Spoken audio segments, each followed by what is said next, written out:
ሰላም ዛሬ አጠር ባለ ሁኔታ ላሳስብ የምፈልገው ምንድነው እንደሚታወቀው ከ17 ዓመት በታች ድንቅ የሆኑ ተጫዋቾች ተፈጥረው ነበረ።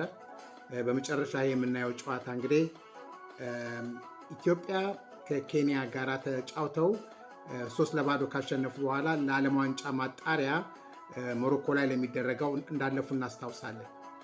እና አሁን ላሳስብ የምፈልገው ምንድነው ድምጻቸው የለም። የነዚህ ልጆች የወዳጅነት ጨዋታ አደረጉ ሲባል አንሰማም፣ ወይም ደግሞ ትሬኒንግ ያድርጉ አያድርጉ አናውቅም። ስለዚህ ለአቶ ኢሳያስ ጂራ ለኢትዮጵያ እግር ኳስ ፌዴሬሽን ፕሬዝዳንት ላሳስብ የምፈልገው ምንድነው ሰርገኛ መጣ በርበሬ ቀንጥሱ እንዳይሆን ካሁኑ ዝግጅት መደረግ አለበት። እነዚህ ልጆች የተለያየ የወዳጅነት ጨዋታ ማድረግ መቻል አለባቸው። ራሳቸውን ማጠናከር አለባቸው። ካሁኑ እንግዲህ እዚህ ከሞሮኮ ላይ የሚደረገው የማጣሪያው ጨዋታ በጣም ከባድ የሆኑ ተጫዋቾች የአፍሪካ ተጫዋቾች ናቸው የሚጫወቱት። እንደነ ናይጄሪያ፣ እንደነ ግብፅ፣ እንደነ ሞሮኮ ያሉ የሚሳተፉበት ነው። ገና ለገና 8 ቡድኖች ያልፋሉ ተብሎ መዘናጋት አያስፈልግም። ስለዚህ አሁንም ደጋግሜ ላሳስብ የምፈልገው ለአቶ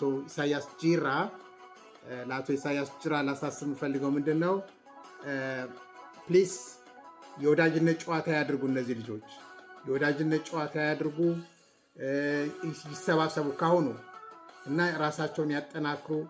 ቢቻል ደግሞ በተለይ ማሳሰብ የምፈልገው ምንድነው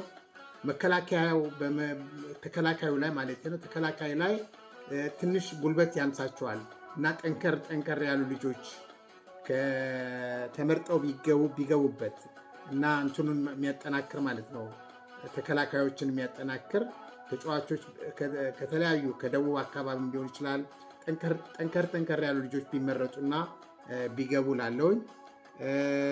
ሌላው ጎልኪፐሩም ላይ እንደዛው ትንሽ ተጠባባቂና የተሻለ ጎልኪፐር ቢገኝ ቡድኑን የበለጠ ያጠናክረዋል። ምክንያቱም ጎልኪፐሩ ጎበዝ ነው፣ ግን የተሻለ በቁመቱም ዘለግ ያለ በረኛ ቢገኝ፣ ምክንያቱም አሁን የምንጫወተው በጣም ከባድ ከሆኑ ምርጥ ከሆኑ የአፍሪካ ተጫዋቾች ጋር ነው፣ አንደር 17 ቢሆን ማለት ነው። ስለዚህ